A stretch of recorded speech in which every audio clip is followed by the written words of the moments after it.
अस्सलामु अलैकुम वरहमतुल्लाहि वबरकातुहू। अल्हम्दुलिल्लाह अल्हम्दुलिल्लाहि रब्बिल आलमीन वस्सलातु वस्सलामु अला सय्यिदिल मुरसलीन व अला आलिहि व अस्हाबिहि अजमाइन। अम्मा बाद। वक़ाल अल्लाहु तआला फ़िल क़ुरआनिल मजीद फ़अऊज़ु बिल्लाहि मिनश शैतानिर रजीम। बिस्मिल्लाहिर रहमानिर रहीम। क़ाल इन्नमा अना रसूलु रब्बिकी लिअहबा लकी ग़ुलामन ज़किय्या। आमन्तु बिल्लाहि सदक़ल्लाहुल अलियुल अज़ीम।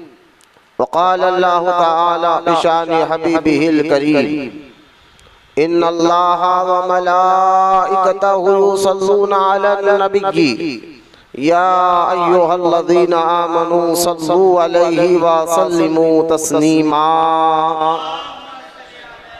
अल्लाहुम्मा सल्लि अला सय्यिदिना व मौलाना मुहम्मदिन व अला आलिहि व सहबिहि अफ़्ज़ल सलवातिका व अददा मालूमातिका व बारिक व सल्लिम सलातन व सलामन अलैका या रसूलल्लाह सल्लल्लाहु तआला अलैहि व आलिहि व सहबिहि व सल्लम। अम्मा बाद।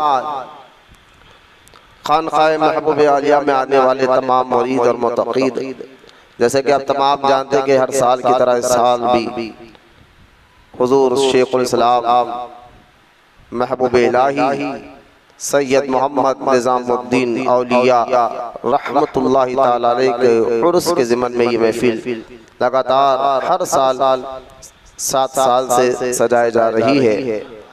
दुआ करता हूँ अल्लाह ताला हमारे इस महफिल को कबूल फरमाए और अल्लाह ताला खानक़ाह में आने वाले तमाम मुरीदों और चाहने वालों को दुनिया और आखिरत में कामयाबी अता फरमाए। आज भी इंशाअल्लाह ताला सरकार निज़ामुद्दीन महबूब इलाही रहमतुल्लाहि ताला अलैह के उर्स के मुबारक मौके पर कुछ अहम बातें रखने आपके सामने आया हूँ। अल्लाह ताला मुझे हक़ कहने और आपको हक़ सुनने की तौफ़ीक़ अता फरमाए।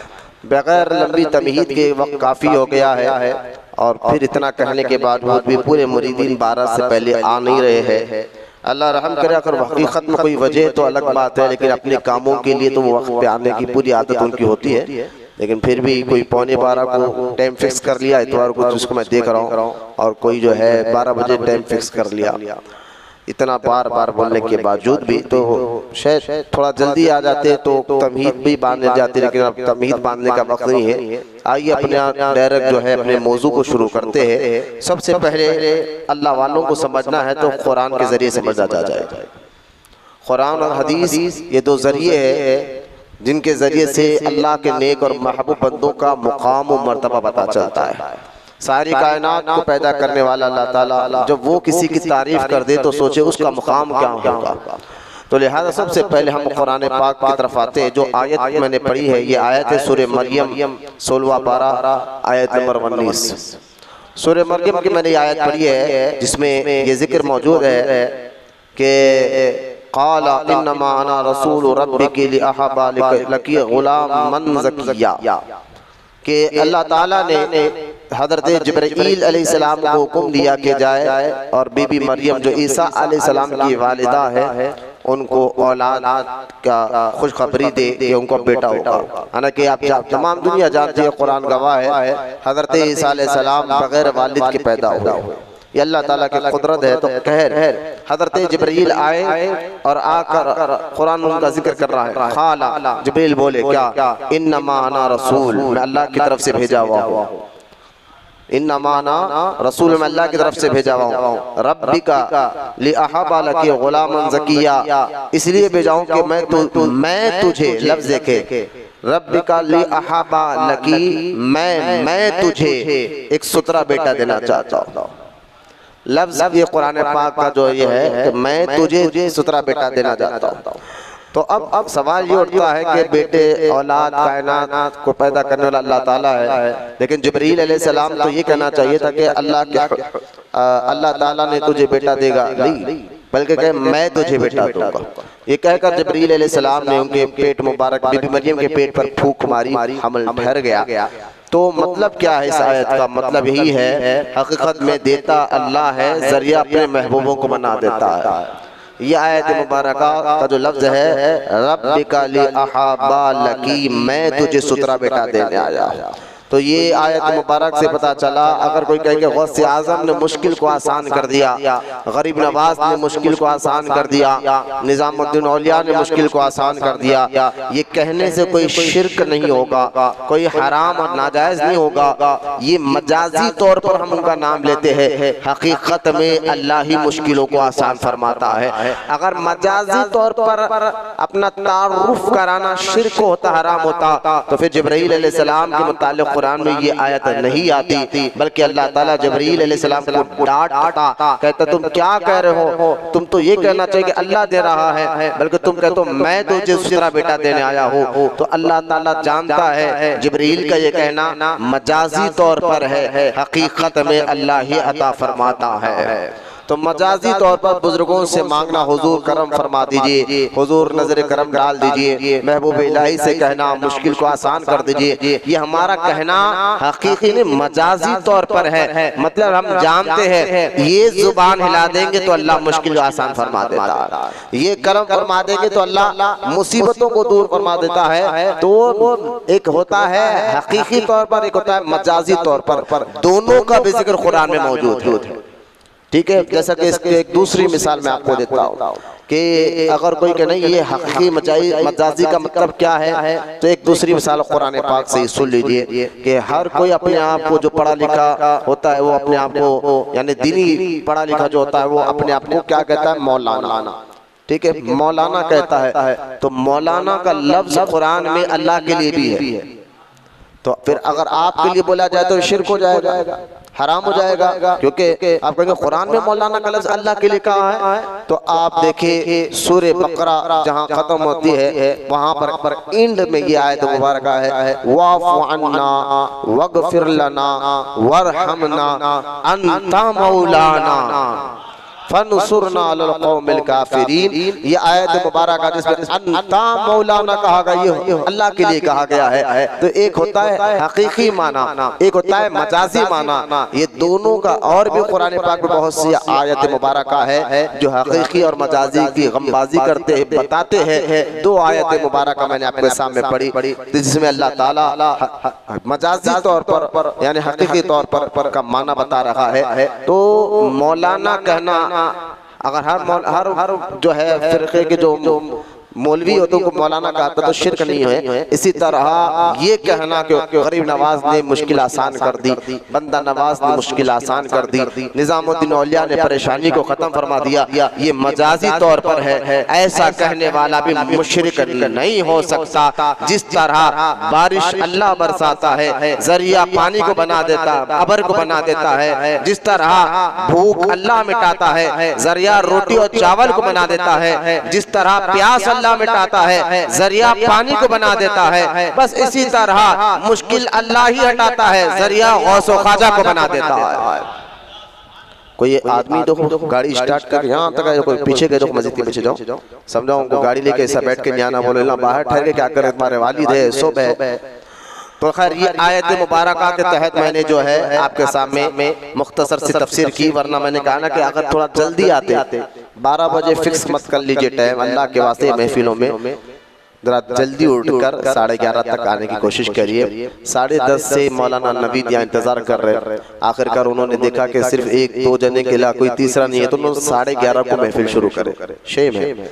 खैर आने के 2 घंटे हमारे पास वक्त नहीं, 11, 12, 1 यानी 2 घंटे 1.25 घंटे हमारे लिए टाइम नहीं है। और कारोबार के लिए और कुछ मुरीदों को मैंने सुना है, मैं इंशाल्लाह उसकी बात करूंगा कि सूद के पैसे लेकर ऑटो का कारोबार करते हैं, लिहाजा उनकी भी मैं आज लूंगा, वरना वो जो मुरीद होकर अगर सूद लेगा और वो भी मुझे मालूम हो जाएगा तो मैं उसको फौरन एक बार वार्निंग करूंगा, तौबा कर लिया ठीक है, वरना मैं दूसरी बार उसको फौरन कह दूंगा, ऐलान कर दूंगा ये मेरा मुरीद नहीं है।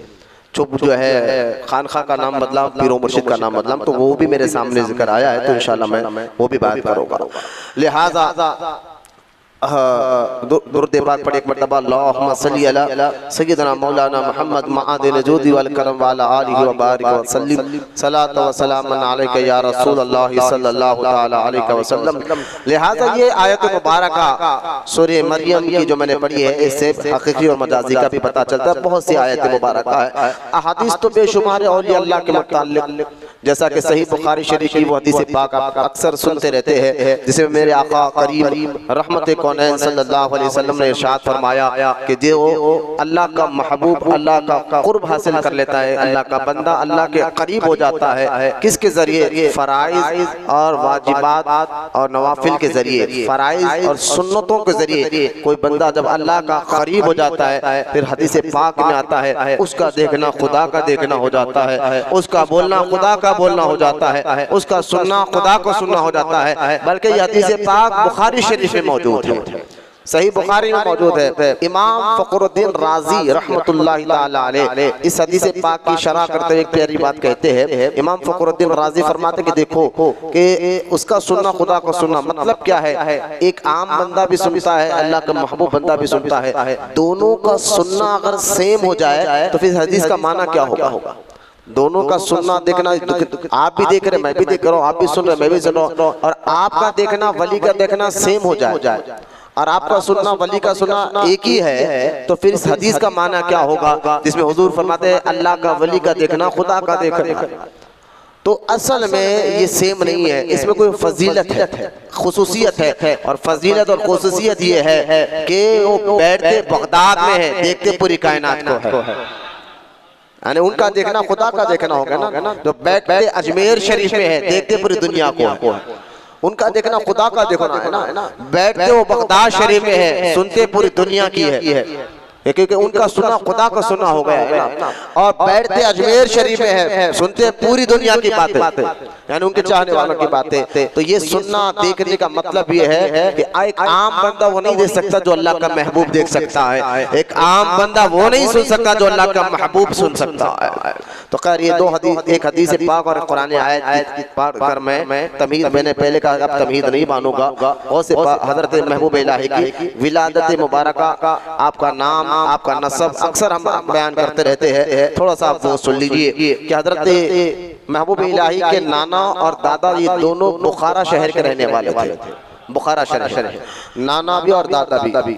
और आपके दादा का नाम निजामुद्दीन औलिया के दादा का नाम हजरत सैयदना शेख अली है रहमतुल्लाह अलैह, और आपके नाना का नाम निजामुद्दीन औलिया के हजरत सैयदना शेख अरब रहमतुल्लाह ताला अलैह है। और ये दोनों ताजिर थे, माली एतबार से, पैसे के एतबार से ये दोनों, यानी निजामुद्दीन औलिया के दादा और नाना ये दोनों माली और पैसे के एतबार भी बड़े मजबूत थे, क्योंकि ये बुखारा में रहते थे। फिर अगर आप 5वीं हिजरी गौसे पाक के पर्दा फरमाने का जब दौर देखेंगे, 561 हिजरी में गौसे आजम पर्दा फरमाए। गौसे आजम के पर्दा फरमाने के बाद एक फितना उठा, उसको तातारी का फितना कहते हैं, तातारिया। ये तातारी फितना बहुत खतरनाक था, जो हिलाकू खां डाकू ये बहुत खतरनाक लोग थे। ये मुसलमानों से इतनी नफरत कि इन्होंने कई उलमा बुजुर्गों को शहीद किया, और निशापुर, बुखारा, बगदाद, ईरान, इराक, ये सारे जो मुस्लिम एरिया थे इन्होंने उसको तहस नहस किया।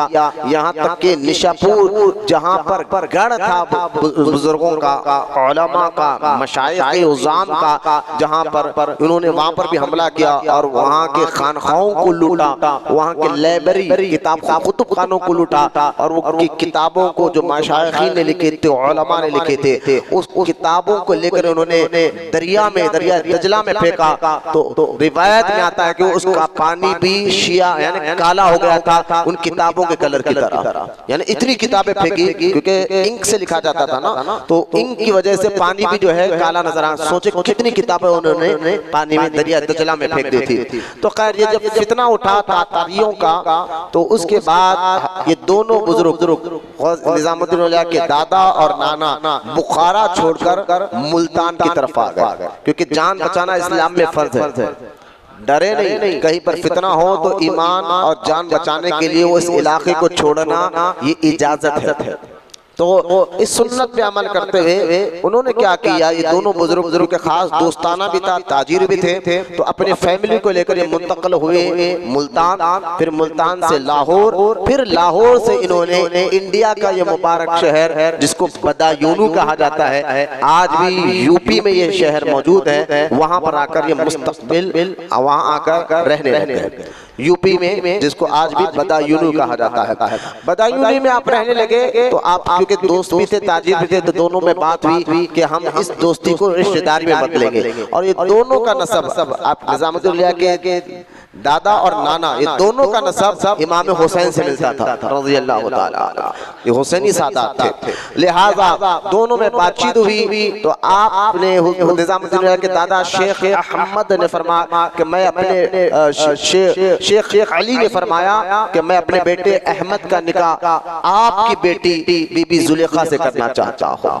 लिहाजा दोनों का निकाह हुआ। नाम है निजामुद्दीन औलिया के वालिद का सैयदना शेख अहमद रहमतुल्लाह, और आपकी माँ का नाम है सैयदा बीबी जुलेखा रज़ी अल्लाह ताला अन्हा। अब ये दोनों का निकाह निकाह होना, क्योंकि निजामुद्दीन औलिया के वालिद जो है बड़े नेक थे, पैदाइशी तौर पर बड़े वली सिफत बुजुर्ग थे। और जब बदायूनी में आप पैदा हुए निजामुद्दीन औलिया के वालिद मोहतरम, तो आपके वालिद शेख अली ने निजामुद्दीन औलिया के दादा ने अपने बेटे को खूब पढ़ाया, इतना पढ़ाया कि इल्म ज़ाहिर और बातिन में आपने कमाल हासिल किया। और निजामुद्दीन औलिया के वालिद शेख अहमद, इनका नाम है, ये अपने वालिद शेख अली के मुरीद और खलीफा है। ये भी सुनिए, निजामुद्दीन औलिया के जो वालिद है शेख अहमद, ये अपने वालिद शेख अली के मुरीद और खलीफा है। और शेख अली और यानी निजामुद्दीन औलिया के दादा और नाना, ये दोनों मुरीद और खलीफा है हुजूर सैयदना मेरे आका और मौला ख्वाजा उस्मान हारूनी रज़ी अल्लाह ताला अन्हु। उस्मान हारूनी के ये दोनों मुरीद और खलीफा थे। कौन? निजामुद्दीन औलिया के दादा भी और नाना भी। फिर आपने अपने बेटे की बड़ी तरबियत की, यहाँ तक कि निजामुद्दीन औलिया के वालिद इल्म ज़ाहिर में इतना कमाल हासिल कर लिया कि उस वक्त के जो बादशाह थे वहाँ तक आपके इल्मी लियाकत सलाहियत तक बात पहुँची। तो वहाँ के जो बादशाह थे उन्होंने कहा कि बदायूं कि आप क़ाज़ीउल क़ुज़ा बन जाइए। किसको? निजामुद्दीन औलिया के वालिद को, कि आप यहाँ पर क़ाज़ीउल क़ुज़ा बन जाइए, क्योंकि आपको दुनिया से नफरत थी, दुनियादारों से नफरत थी। पहले तो आपने इनकार किया कि मैं इस काबिल नहीं हूँ, मैं इस ओहदे को कबूल नहीं करना चाहता। लेकिन बादशाह ने देखा कि उस शहर में आपके जैसा सलाहियत वाला कोई दूसरा इंसान नजर नहीं है, कोई दूसरा इंसान नजर नहीं आता। तो उसने बड़ी रिक्वेस्ट की, बड़ी आजिज़ी की बादशाह ने, तब जाकर आपने ये ओहदे को कबूल किया। पता क्या चला, महबूब इलाही के जो वालिद मोहतरम हैं, जिनका नाम सैयदना शेख अहमद है, ये अपने वक्त के जय्यद हाफिज और आलिम थे। और जाहिर बातिन इल्म ऐसा कमाल था कि बादशाह खुद ने आपको आकर उस शहर में बदायूं का क़ाज़ीउल क़ुज़ा यानी जजों का भी जज बनाकर छोड़ा। क़ाज़ीउल क़ुज़ा आपके वालिद मोहतरम को बनाया गया। फिर आप चंद दिन इस ओहदे पे रहे, उसके बाद फौरन आपने, क्योंकि आपकी मिजाज नहीं थी, फिर आपने उस ओहदे को छोड़ दिया। और इसी दरमियान आपके यहाँ जो है जुमेरात का दिन 666 हिजरी दिन था, जुमेरात 666 हिजरी, और महीना था सफर का, तारीख थी चांद की 27, और दिन था जुमेरात, और वक्त था फजर का। बोलिए सुभान अल्लाह। यानी जुमेरात का दिन फजर के वक्त सफर के महीने में 636 हिजरी में इनके यहाँ एक बेटा पैदा हुआ। नाम शेख अहमद ने अपने बेटे का नाम अपने हुजूर अलैहिस्सलाम के नाम पर मोहम्मद रखा। लेकिन दुनिया उनको कोई निजामुद्दीन औलिया के साथ जानती है, कोई महबूब इलाही के जानते हैं, कोई सुल्तानुल मशाइख के नाम से जानती है और पहचानते हैं। ठीक है, तारीख महीना दिन मैंने बता दिया आपको निजामुद्दीन औलिया की पैदाइश का। अच्छा, आप अभी कम सिन थे, आपके वालिद का इंतकाल हो गया।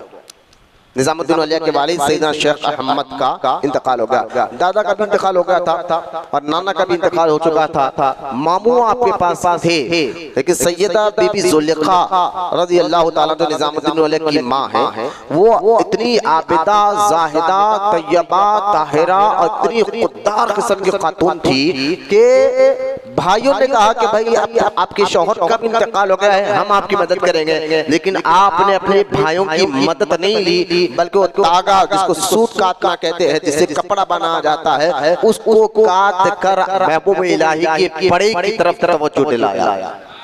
आपने मामू भाइयों से मदद नहीं ली, बल्कि खुद अपनी मेहनत कर यहाँ से आप देखें कि दो चीजें मैं आपको बताना चाहता हूँ। पहली चीज तो आपको ये बताना चाहता हूँ कि अगर आप देखें तो ये तो लोग कहते हैं ना भाई फला बच्चा बिगड़ा क्यों, बोले नहीं बचपन में इनके वालिद का इंतकाल हो गया था, तरबियत सही नहीं हुई। कोई कहता नहीं माँ का इंतकाल हो गया था, तरबियत सही नहीं हुई। लेकिन मैं ये कहना ये बहुत गलत बात है कि माँ का इंतकाल हो गया था इसलिए कोई तरबियत करने वाला नहीं था, बाप का इंतकाल हो गया था बचपन में कोई तरबियत करने वाला नहीं था ना, दोनों में से कोई एक भी हो तो फिर देखो कि बच्चा महबूब इलाही जैसा भी बन सकता है।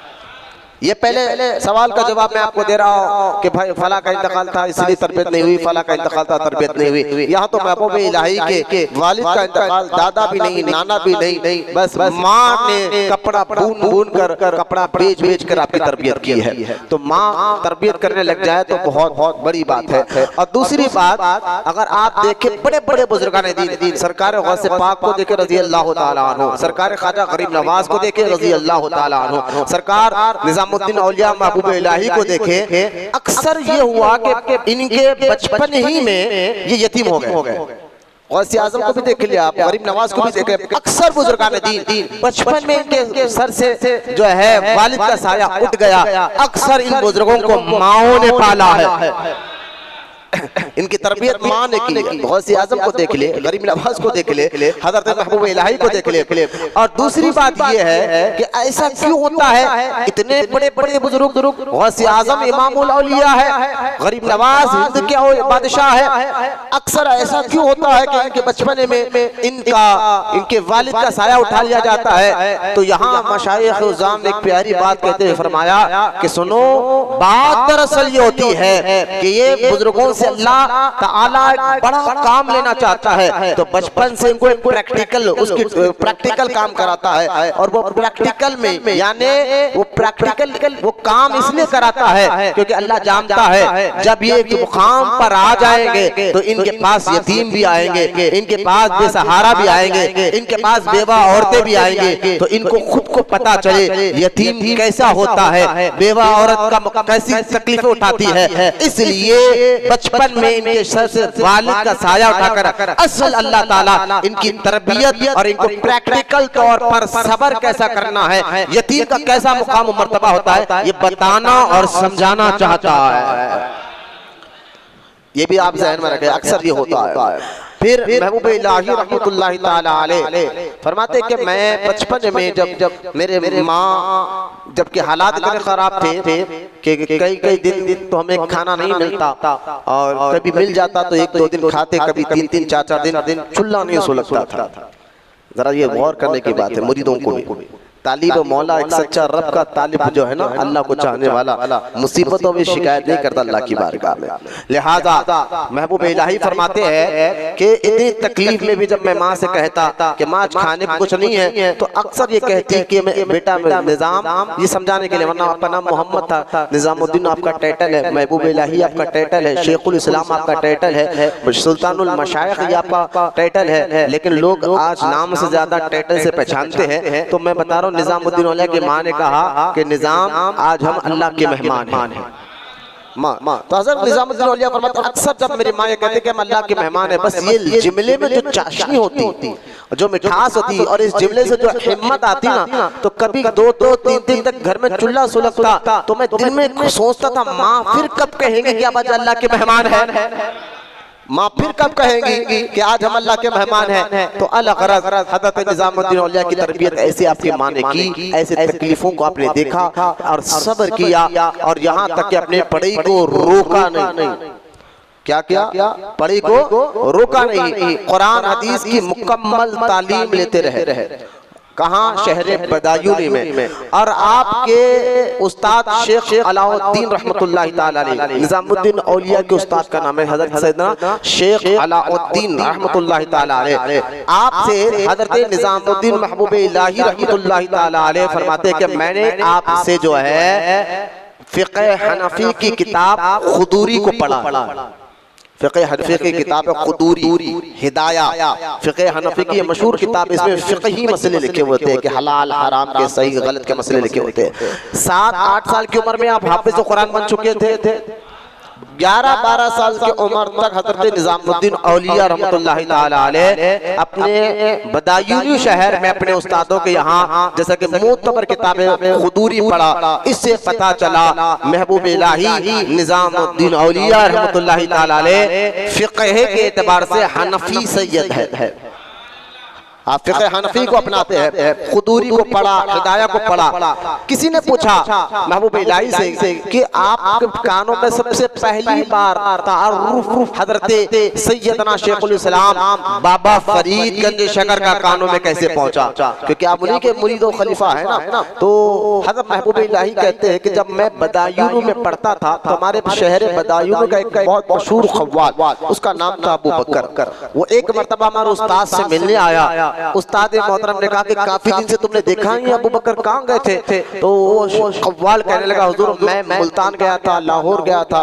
तो अच्छा वहाँ के मशाइख के पास गए थे? क़वाली सुनाया तुमने? क्या? हाँ। तो जरा वहाँ के मशाइख के नाम बताओ, उनका मुकाम मर्तबा बताओ, क्या हालात होंगे? तो सबसे पहले उस कव्वाल ने निज़ामुद्दीन औलिया कहते हैं मैं अपने उस्ताद के साथ बैठा था और उस्ताद को कव्वाल कहते हैं मैं मुल्तान में हज़रत सैयदना बाबा बहाउद्दीन ज़करिया मुल्तानी से मुलाकात की। वहाँ पर मैंने उनको कव्वाली भी सुनाई, उनके मुरीदों को देखा, उनके मुतक़िदों को देखा। अल्लाह ताला ने बहुत ऊंचा मुकाम मर्तबा आपको अता फरमाया है। हज़रत निज़ामुद्दीन औलिया फरमाते हैं जब उस कव्वाल ने बाबा बहाउद्दीन ज़करिया मुल्तानी का नाम लिया ना तो मेरे दिल पर उतना खास असर तो नहीं हुआ, अदब तो जरूर करता था, लेकिन जैसा ही उसने कहा कि उसके बाद मैं पाकपटन गया, वहाँ पर शेखुल इस्लाम सरकार सैयदना बाबा फरीदगंज शकर रहमतुल्लाह ताला अलैह से मुलाकात की, उनको कव्वाली सुनाया। बहुत ऊंचा अल्लाह ताला ने उनको मुकाम और मर्तबा अता फरमाया। निज़ामुद्दीन औलिया फरमाते हैं खुदा की कसम जब उस कव्वाल ने बाबा फरीदगंज शकर का नाम लिया मेरी रूह कांप उठी, मेरा दिल झुक गया। बल मैंने दिल दिमाग में ये बात बिठा ली, छा गई कि हो ना हो जहाँ मुझे हिस्सा मिलना है वो यही शहीनशाह है और यही दरबार है जिनको लोग बाबा फरीदगंज शकर कहा करते हैं। ये होता है अक्सर, कभी नाम लो तो एक तो अजीब सी चाशनी आ जाती है, असर आ जाता है, कैफियत आ जाती है। हज़रत बाबा फरीदगंज शकर का नाम सुनकर आपको ये चाशनी हो गई। उसके बाद हज़रत निज़ामुद्दीन औलिया फरमाते कि बदायूं में नमाज के बाद 11 मरतबा मैं अपने मुर्शिद का नाम लेता था। अभी मुरीद बने नहीं, हर नमाज के बाद बाबा निज़ामुद्दीन औलिया की आदत थी कि आप 11 मरतबा नाम लेते थे, या फरीद मौलाना फरीद। बोलो मोहब्बत, ये खुद लिखा है फ़वाइदुल फ़वाद में लिखा है, जिसमें आलम फ़करी ने ख्वाजगान चिश्त जो किताब इसमें भी ये रिवायत मौजूद है कि हज़रत महबूब इलाही हर नमाज के बाद 11 मरतबा बाबा फरीद का नाम लेते थे। फिर बदायूं शहर में जब तालीम मुकम्मल हो गई, माँ से कहा कि आप यहाँ से और आगे मैं पढ़ना चाहता हूँ, तो निज़ामुद्दीन औलिया रहमतुल्लाह ताला अलैह को आपकी माँ दिल्ली लेकर आए, बदायूं से दिल्ली, क्योंकि दिल्ली में उस वक्त बड़े बड़े और भी उलमा और मशाइख और उज़्ज़ाम वहाँ पर मौजूद थे। तो जब दिल्ली ला रहे थे तब भी एक अजीब वाक़या आपके साथ हुआ कि आपके साथ आपकी माँ है, बहन है और आप एक उस बदायूं शहर के बुजुर्ग है। चारों जब आ रहे थे, जंगल का रास्ता होता तो लोग पैदल जाते थे या ऊँटों पर जाते थे। जब बदायूं से दिल्ली की तरफ आ रहे थे, रात का हिस्सा गुजरता और कहीं जंगल से कोई शोर आती, आवाज आती, तो वो जो मेरे साथ बुजुर्ग थे वो एक आवाज कहते थे, या पीर आ जाइए, या पीर मदद करिए, या पीर मदद करिए। हज़रत निज़ामुद्दीन औलिया फरमाते वो बुजुर्ग जब जुमला कहते थे तो वो आवाज आना बंद हो जाती थी, हमारे दिल दिमाग जहनों में से डर निकल जाता। और जब जब हम दिल्ली पहुंच गए तो वो निजामुद्दीन औलिया ने उस बुजुर्ग से पूछा, ये रास्ते तमाम रात के वक्त कभी आवाज आती, तुम ये आवाज करते थे या पीर आइए या पीर मदद कीजिए या पीर मदद कीजिए, अक्सर तुम मुरीद हो किसके, किसको पुकारते हो? तो उस बुजुर्ग ने कहा, निजामुद्दीन मैं मुरीद हूँ बाबा फरीद गंज शकर रहमतुल्लाह ताला अलैह। निजामुद्दीन औलिया फरमाते ये बात और मुझे असर कर गई। फिर मैं दिल्ली आया, अब देखिए अभी मुरीद बने नहीं, और नमाज के बाद अपने पीर का नाम लेना शुरू कर दिया। और ये उसके बाद अच्छा पीर का नाम लेना शुरू कर दिया, कोई शिर्क होता, हराम होता। तो आज के लेटेस्ट मौलवी बदअकीदाओं के नामों पे न जाइए, ये बुजुर्गानों का अकीदा देखे और इन मज़ारों में जाने वाले अकीदे बुजुर्गों को अपनाए, इंशाअल्लाह ईमान सलामत लेकर दुनिया से जाएंगे। फिर आपने तालीम को तर्क नहीं किया, दिल्ली में आए। दिल्ली में आने के बाद निजामुद्दीन औलिया ने मौलाना शमसुद्दीन कौसरी रहमतुल्लाह ताला अलैह से पढ़ा और उनकी गुलामी इख्तियार किया। और एक अरबी किताब है, इस किताब का नाम है, अरबी जुबान की दकीक किताब है, उसका नाम है मुकामात हरीर। बिल्कुल मोतबर किताब है अरबी जुबान की। मुकामात हरीर को हज़रत निजामुद्दीन औलिया ने मौलाना शमसुद्दीन की शागिर्दी में रहकर चंद दिन में ऐसा पढ़ा कि पूरी किताब हिफ्ज़ कर ली और अरबी जुबान पर भी आपने उबूरियत और इमामत का दर्जा हासिल कर लिया।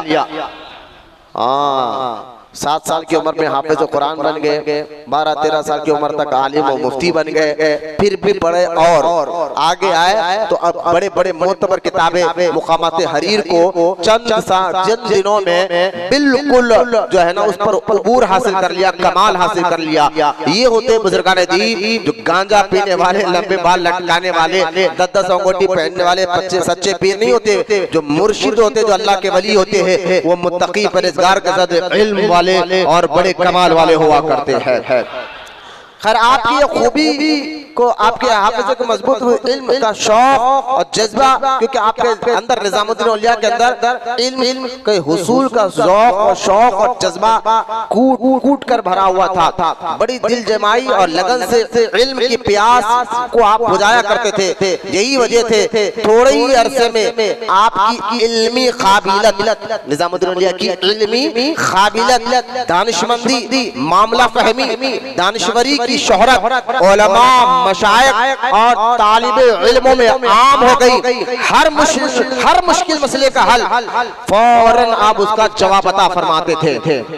पूरे दिल्ली की बात कर रहा हूं मैं। हर मुश्किल मसले का जवाब आप फौरन दलाइल की रोशनी में देते, जिससे सुनने वाला दंग रह जाता और आपकी इल्मियत के खाइल हो जाते। तो नौ उम्री यानी कम उम्र 18-19 साल की उम्र ही में लोगों में निजामुद्दीन औलिया की उम्र 18 और 19 साल की उम्र में, लेकिन सारे दिल्ली में जहां उस वक्त बड़े बड़े उलमा है, बड़े बड़े मशाइख गुज़ाम है, लेकिन कम उम्री में निजामुद्दीन औलिया रहमतुल्लाह ताला अलैह का एक नाम बड़ा मशहूर हुआ पूरे दिल्ली में। उस नाम का क्या है?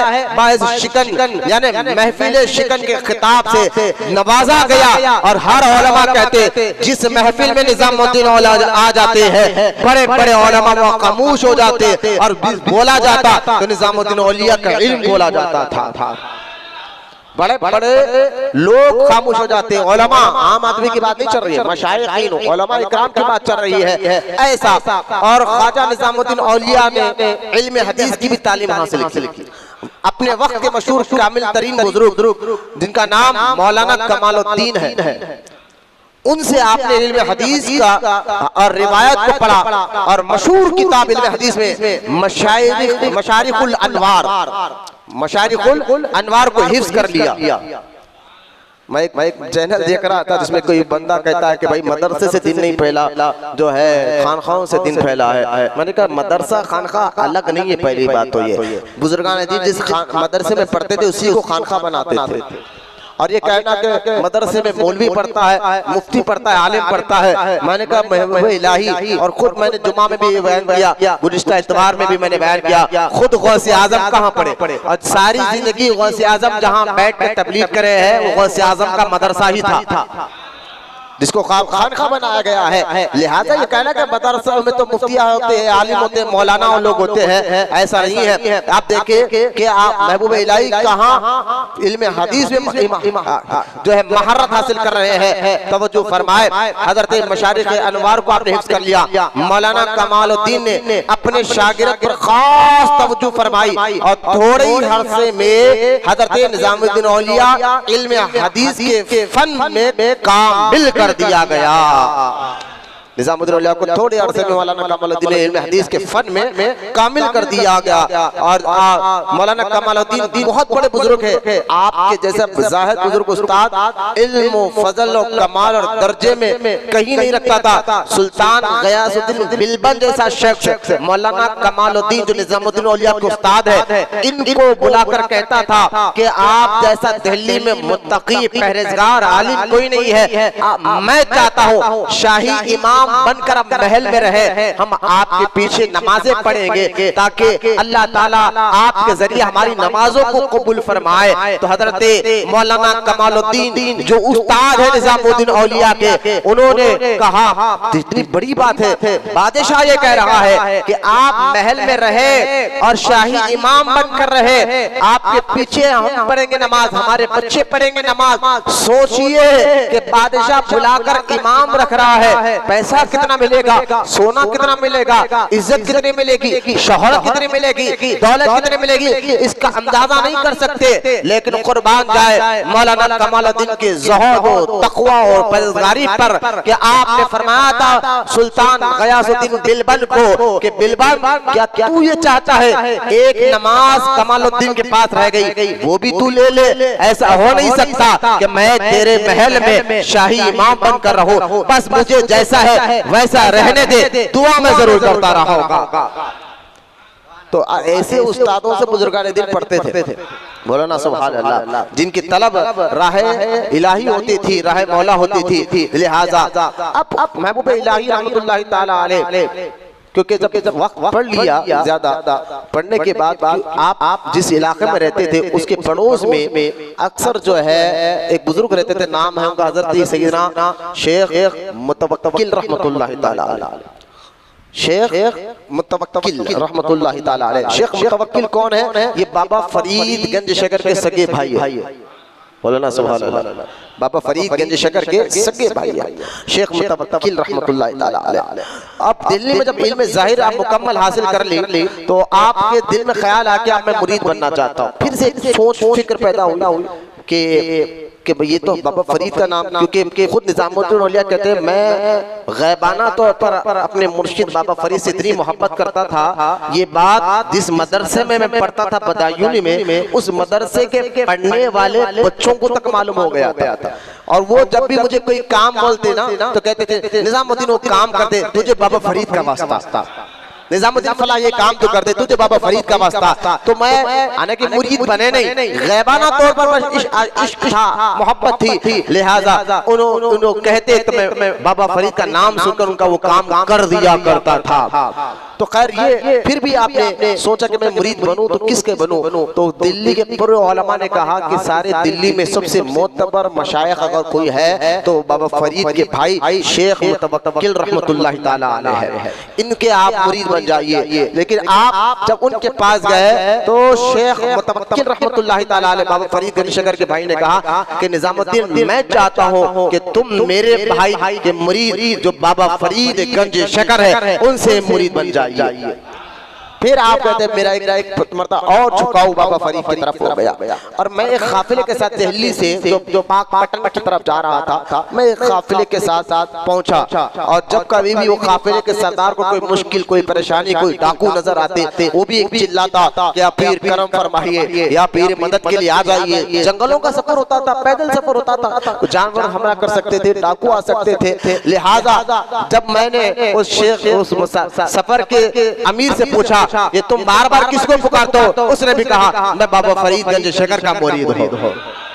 तो खैर महबूब इलाही पहली मर्तबा निजामुद्दीन औलिया अपने मुर्शिद से मुलाकात के लिए पाकपटन गए। फरमाते एक जगह अगर फिर मैं रुक गया, एक रास्ता जाता था मुल्तान को, एक रास्ता जाता था पाकपटन को, फिर सोचने लगा मुल्तान में बाबा बहाउद्दीन ज़करिया मुल्तानी के पास जाओ या पाकपटन में बाबा फरीद के पास जाओ। महबूब इलाही कहते हैं इस सोच विचार में मुझे आग लग गई। ख्वाब में मेरे प्यारे आका रहमत कौनैन सल्लल्लाहु ताला अलैहि वसल्लम तशरीफ लेकर आए और लेकर आकर फरमा निजामुद्दीन जाओ पाकपटन बाबा फरीद के यहाँ तुम्हारा हिस्सा रखा हुआ है।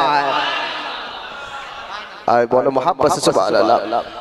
आप फौरन वहां पर हाजिरी हुए और शेख नजीमुद्दीन मुतवक्किल के कहने पर बाबा फरीद के जो भाई है उनके कहने पर वहां पर हाजिर हुए और हाजिर होकर फौरन बाबा फरीद गंज शकर रहमतुल्लाहि ताला अलैह के आस्थाने पर हाजिरी दी। यूं समझिए कि बरसों के बाद गैबाना तौर पर तो मुलाकात हो गई थी, अब जाहिरी मुलाकात का वक्त आ गया और दोनों की नजरें एक दूसरी जगह मिलती है।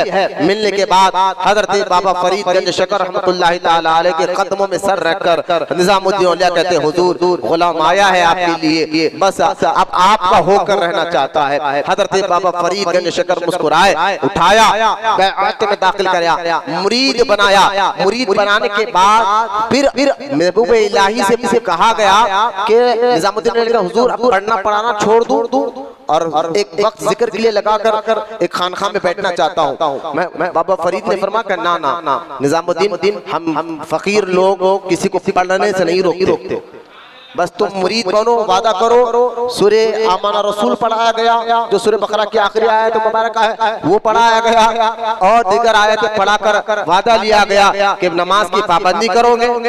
बाबा फरीद गंज शकर वादा ले रहे हैं निजामुद्दीन औलिया से कि तरीका था सिलसिला चिश्त का, इस तरह को मुरीद बोलते हैं। हाथ में हाथ देने के बाद 2-3 सूरे पढ़ाने के बाद कहते थे कि नमाज की पाबंदी करोगे और मरते दम तक, जिबला सुने बाबा फरीद क्या कहते हैं, मरते दम तक शरीयत पर अमल करोगे। बोले मोहब्बत से सुभान अल्लाह। ये थी भाई कोई मुर्शिद जाना मुरीद को नहीं बता, मुरीद बन गया छोड़ो शरीयत छोड़ दे, नमाजें छोड़ दे, झूठ बोल, गाली दे, ऐसा हो ही नहीं सकता था। 2 नंबर पीर करते बाबा फरीद गंज शकर अपने हर मुरीद को हाथ में हाथ लेकर कहते थे कि वादा करो नमाज की पाबंदी करोगे और मरते दम तक शरीयत पे अमल करोगे। ये वादा ले आते थे बाबा फरीद गंज शकर। वादा लेने के बाद हजरत बाबा फरीद गंज शकर रहमतुल्लाहि ताला अलैह के मुरीद होने के बाद जो है आपने देखा कि वहां पर बड़े बड़े जैसे कि एक बुजुर्ग थे जिनका नाम शेख बदरुद्दीन इसहाक रहमतुल्लाह अलैह, ये खानखा के इनकी जिम्मेदारी थी, ड्यूटी थी इनकी जिम्मेदारी और ड्यूटी ये थी कि ये सारे मुरीदों का ख्याल करना। बाबा साहब के पास जितने मुरीद आते हैं तो आप बाबा फरीद ने फरमाया शेख बदरुद्दीन इसहाक को बुलाकर कि मौलाना इसहाक, बोले हाँ ये जो बच्चा आया ना जो निजामुद्दीन, बोले हाँ कि ये मुरीद बन गया है, लेकिन इसको खानखा में सुलाना तो हर फकीर को हम नीचे सुलाते हैं लेकिन इसको तख्त पे सुलाना, ऊपर एक तख्त इसके लिए रखो। अब आपके कहने पर शेख बदरुद्दीन इसहाक ने निजामुद्दीन औलिया के लिए एक तख्त रखा, कहा कि आप ऊपर सोएंगे, आप ऊपर सोएंगे। तो अब निजामुद्दीन औलिया फरमाते हैं मैंने देखा कि बड़े बड़े बुजुर्ग मेरे से ज्यादा उम्र के लोग और बड़े बड़े जिनकी दाढ़ी सफेद हो गई है वो नीचे सो रहे हैं। अब निजामुद्दीन औलिया रहमतुल्लाहि ताला अलैह दिल में सोचते हैं कि यार इतने बड़े बड़े बुजुर्ग नीचे सो रहे हैं, तू इतना नौजवान होकर ऊपर कैसे सोता है। लिहाजा आपने फरमाया मौलाना बदरुद्दीन इसहाक से कि हजरत मैं नीचे सोऊंगा, मेरे लिए तख्त मत डालिए। हजरत बदरुद्दीन इसहाक ने फरमाया कि निजामुद्दीन खानखा का पहला उसूल सीख लो। बोले क्या? वे पहला उसूल ये है कि यहाँ अपनी ख्वाहिश से कोई काम नहीं करना, अपनी मर्जी अपनी ख्वाहिश से कोई काम नहीं करना। ख्वाहिश चलेगी तो मुर्शिद की चलेगी, मर्जी चलेगी तो पीर की चलेगी। तुम यहाँ अपनी ख्वाहिश पे अमल करोगे या मुर्शिद के हुक्म पर अमल करोगे? बोले मोहब्बत से सुभान अल्लाह। मुर्शिद के हुक्म पे अमल करोगे तो फौरन निजामुद्दीन औलिया ने कहा नहीं, अपनी ख्वाहिश तो छोड़कर सब फेंक कर आए, सब छोड़कर आए। खानखा में आने से पहले अपने इल्म को सबको बाहर छोड़कर खाली तख्ती लेकर आए हैं, फौरन अपना तख्त पर सो जाते हैं। उसके बाद बाबा फरीद गंज शकर रहमतुल्लाहि ताला अलैह ने 2 जुमले, तरबियत तो बहुत की, अवाइरुल मारिफ की तरबियत देते थे, लेकिन 2 जुमले महबूब इलाही को फरमाया कि देखो निजामुद्दीन किसी से कर्जा नहीं लेना, क्या कहा? किसी से कर्जा नहीं लेना, हालात कुछ भी हो जाए। अच्छा, ये यहाँ एक जुमला मैं बताना चाहता हूँ, कर्जा लेना कोई गुनाह नहीं है, लेकिन क्या है, मुर्शिद जानते हैं कि मुरीद की बीमारी क्या है और उसका इलाज क्या है।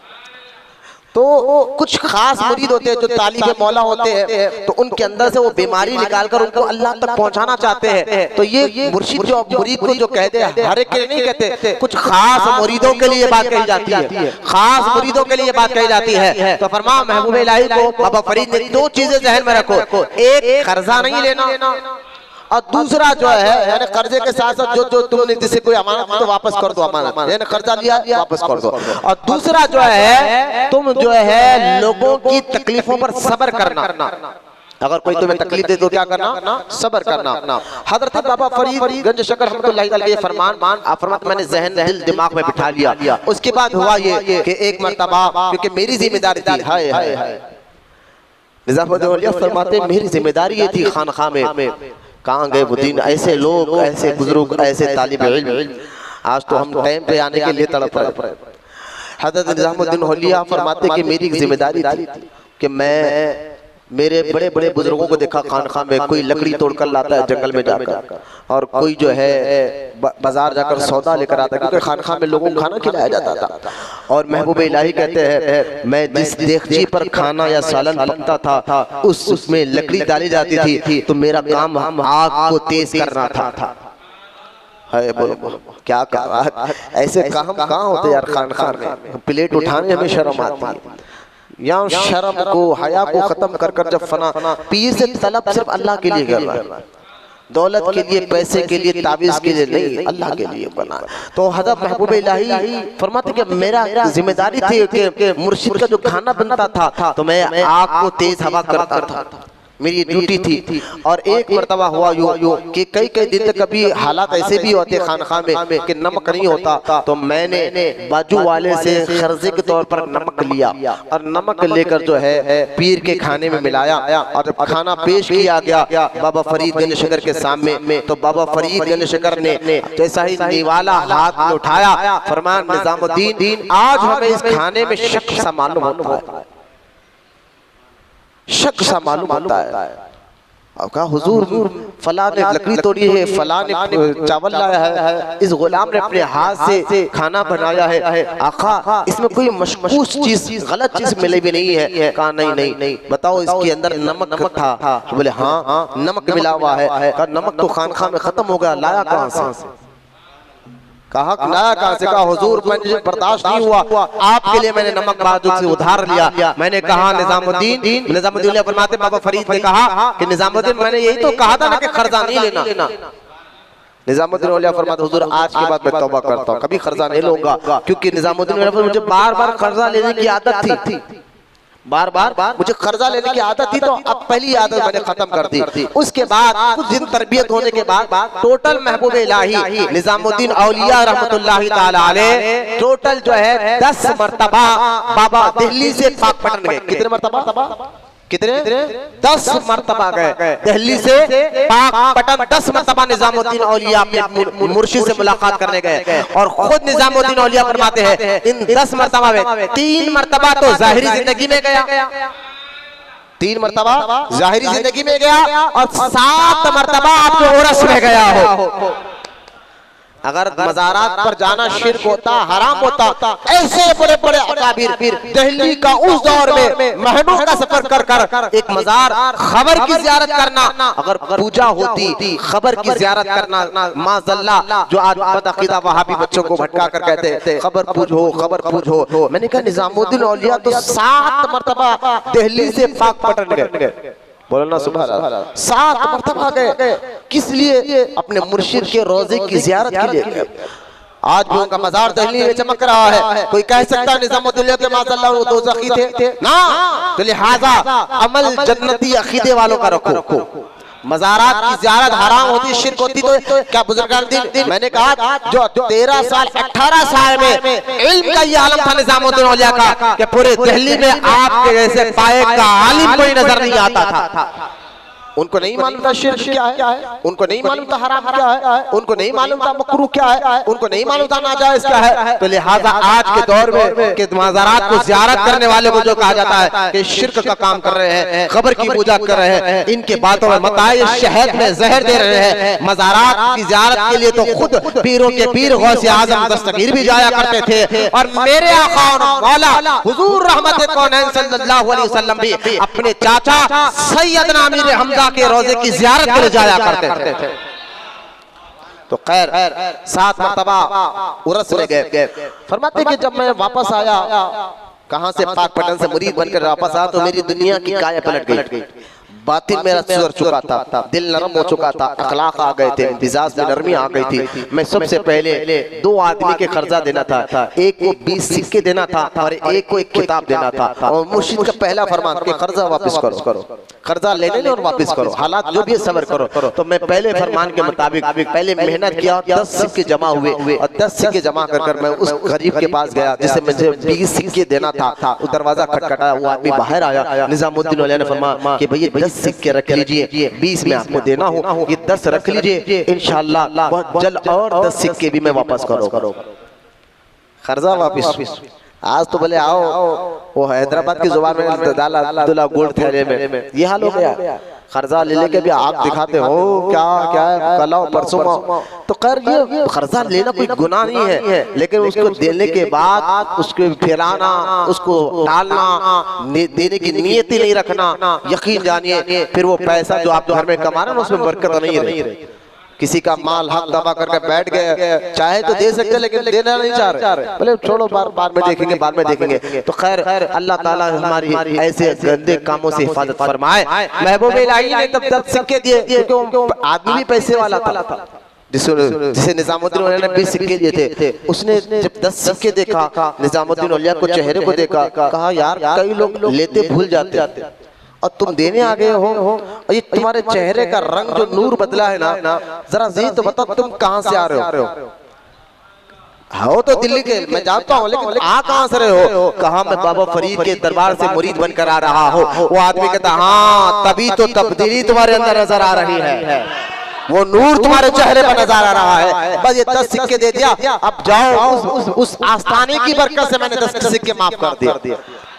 और फिर निजामुद्दीन औलिया ने उस किताब वाले के घर के दरवाजा खटखटाया, फरमाया कि देख यार तेरी किताब मैंने उधार ली थी, गुम हो गई। किताब उस दौर में बहुत अहमियत रखती थी। आज तो मार्केट में कोई भी किताब मिल जाती है, छप जाती है। उस दौर में लोग खास से किताब लिखते थे और एक किताब लिखकर उसकी बहुत अहमियत होती थी। आज से 100 साल पहले देख लिया आप, तो लिहाजा किताब की बड़ी अहमियत होती थी। लिहाजा निजामुद्दीन औलिया ने उसने कहा कि भाई किताब मैं जल्द से जल्द वापस कर दूंगा। उसने चेहरा देकर कहा ये रंग बदला हुआ नजर आता है, इतनी सच्चाई, इतनी सुतरी। कहा कि तो आ कहां से रहे हो? कहा मैं बाबा फरीद का मुरीद बनकर आ रहा हो ना हो ये तब्दीली उसी दरबार की तरफ से आ रही है। लिहाजा महबूब इलाही घबराओ मत, मैंने उस किताब को तुम्हारे लिए, तुम्हारे पीर के लिए माफ कर दिया, लेकिन मैं खुश हूं तुम्हारी तब्दीली को देखकर। मुरीद बनने के बाद आदमी बदमाशी छोड़ देता था। महबूब इलाही तो माज़अल्लाह, मैं ये नहीं कह रहा हूं कि अंदर कोई गलत काम आता है, लेकिन बता रहा हूं मैं मुरीद बनने के बाद तब्दीली आ जाए तो समझ जाओ कि आप सच्ची नीयत के साथ मुर्शिद के साथ मुरीद हुए। मुरीद बन गए अब तब्दीली कोई नहीं, वही सूद का पैसा लेकर चला रहे हैं, लेकर चलना पड़ता, दुनिया है लेकर चलना पड़ता। तो वो समझिए कि तुम जो मुरीद हुए ना, ये रस्मी तौर पर हुए, हकीकी तौर पर नहीं, बच्चों एक रस्म के तौर पर। भाई तू भी मुरीद बन गया, तू भी मुरीद बन गया, मैं भी बन जाता हूँ। मैंने कहा मैं ऐसे मुरीदों को यही कहना चाहता हूँ, भाई निकल जाओ अपने जिंदगी में कुछ हो। अगर तुम हराम नाजायज कर, गुनाहगार से नफरत नहीं, गुनाह से नफरत होती है।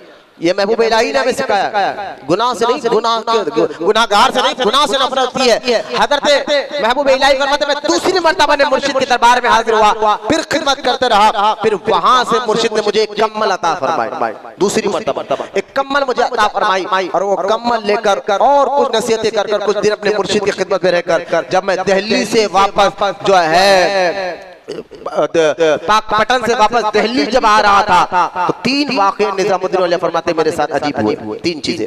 फरमा पहली चीज ये हुई कि जब मैं दूसरी मर्तबा मुर्शिद से अपनी कम्मल लेकर वापस आ रहा था, तो एक जगह ये हुआ कि मुझे प्यास की शिद्दत, जंगल में पानी नहीं मिला और जब इतनी शिद्दत बढ़ गई प्यास की तो एक शख्स नजर आया, उसको मैंने जाकर, तेरे पास कुछ पानी ही पीने के लिए? महबूब इलाही पीरो मुर्शिद के पास सफर करके दूसरा सफर का वाक़या सुना रहा है कि जब मैं दूसरी बार सफर करके मुर्शिद के पास गया हूँ, कुछ दिन रहने के बाद मुर्शिद मुझे कम्मल अता फरमाए। उस कम्मल को लेकर मैं वापस जा रहा था, उस कम्मल की बरकतें बता रहे हैं। बोलो ना सुभान अल्लाह। वो कम्मल की बरकतें बता रहे हैं। फरमा जब मैं वापस जाने लगा तो एक मुकाम पर पानी की शिद्दत से मुझे प्यास, यहाँ तक कि मौत सामने नजर आने लगी। तो मैंने शख्स जो मुझे बहुत नजर आया, मैंने उससे पूछा, उसने कहा देखो वहाँ सुरई है, उसमें ले लो। जब जाकर मैंने सुरई के करीब गया तो उसके अंदर से बदबू आ रही थी। वो पानी नहीं, वो शराब था। तो महबूब इलाही ने कहा ये तो शराब है, कहाँ जान बचाने के लिए थोड़ी पी सकते। हाँ ये शरीय मसला भी है, कहीं पर अगर आपको पानी नहीं मिल रहा है तो जान बचाने के लिए, क्योंकि जान बचाना इस्लाम में फर्ज है, थोड़ी पीने, थोड़ी प्यास बुझे होती, नशा चढ़े होती नहीं। लेकिन ऐसे मौके पर जब जहाँ पर कोई ऐसा मौका हो जाए कि शराब के अलावा कोई चीज नजर ही ना आए, लेकिन ऐसा हालत अब नहीं है। जंगल में भी पानी आसानी से मिल जाता, खेड़े से खेड़े गांव में पानी आसानी से मिल जाता। कोई ये बहाना बनाकर बिना शुरू कर दो, ये मसला मैंने बताया है, तो कोई ये बहाना ना बना ले। आज बहुत सी सहूलतें हैं, पहले ऐसी सहूलतें नहीं होती थी मुसाफिर में। आज तो लिहाजा हजरत बाबा निजामुद्दीन औलिया फरमाते हैं कि मैंने शराब को देखा, मैं मरना गवारा कर सकता हूँ। इसको कहते हैं अजीमत। एक होता है रुखसत। रुखसत ये है कि शराब पीकर जान बचा लो। अजीमत ये है कि मर जाऊंगा छोड़ूंगा नहीं। आपने फरमाया मैं मर जाऊंगा छोड़ूंगा नहीं। और फिर कुछ दूर गया, महबूब इलाही कहते पीर की कम्मल की बरकत से मुझे पानी का इंतजाम हो गया। बोले वहां सुभान अल्लाह। और फिर फरमाते फिर हम जा रहे थे, मेरे साथ एक शख्स भी था, अचानक हमने देखा कि सामने से रहज़न डाकू आ रहे हैं। और डाकू जो है मुसाफिरों के पास से कपड़े खींच लेते थे, पैसा खींच लेते थे, महंगे चादर खींच लेते थे। निजामुद्दीन उन्होंने कहा कि डाकू आ रहे हैं और मेरे पास जो सबसे कीमती चीज है, पैसा नहीं, दौलत नहीं, ये जो कम्मल है मेरे पीर ने दिया, अगर ये खींच लेंगे, निजामुद्दीन ने कहा मैं दिल में सोच लिया, अगर ये मेरी कम्मल जो मेरे पीर ने दिया है ना, अगर ये लोग खींच लेंगे तो मैं जिंदगी भर शहर नहीं जाऊंगा, सारी जिंदगी जंगल में रहकर वक्त गुजार दूंगा, मुंह दिखाने के लायक नहीं रहूंगा मैं। ये सोच रहे थे, लेकिन महबूब इलाही कहते हैं खुदा की कसम हमारे सामने से पूरे डाकू चले गए, लेकिन उनको हमने नजर ही नहीं आए। सारे डाकू निकल गए, लेकिन उन्होंने हमें तरफ देखा ही नहीं। तो महबूब इलाही कहते हैं ये भी मेरे पीर की दी हुई कम्मल की बरकत। बोलो ना सुभान अल्लाह। फिर फरमाते हैं कि एक जगह जब दिल्ली पहुंच रहे हैं, एक जंगल के करीब बहुत जहरीले सांप ने मुझे काट लिया। निजामुद्दीन फरमाते हैं किसने काटा? सांप काट लिया। अरे मुर्शिद गए, टक्कर हो गई, मुर्शिद हो गए, वो गए, पीर है तो टक्कर भी होती, बुखार भी आता, तकलीफ आती है, क्या मालूम तुम्हें?